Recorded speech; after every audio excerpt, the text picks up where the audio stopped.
దేవుడు ఆ కనానును దేవుని యొక్క ఈ గోత్రకర్తలకు దేవుడు చూపించాడు. ఇప్పుడు నేనైతే పరమ కనాను చూడాలి.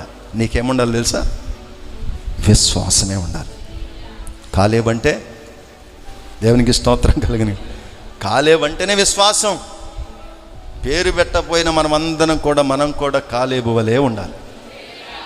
నిమ్మళపరచాలి. నీ విశ్వాసము ద్వారా నిమ్మళపరిస్తే మనము కనానులో ఉండగలం. దేవునికి స్తోత్రం కలిగిన గాక.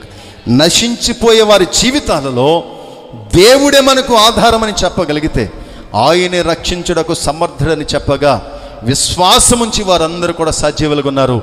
వీరు రక్షించబడటానికి కారణం పౌలవుతాడు. అదేవిధంగా మనం కూడా ఏమై ఉండాలి? భయముతో ఉన్న వారిని ఆ భయము తొలగించే విశ్వాస వీరులుగా మనం నిలబడాలి. అటువంటి కృప దేవుడు మనందరికి దాయిచ్చునుగాక.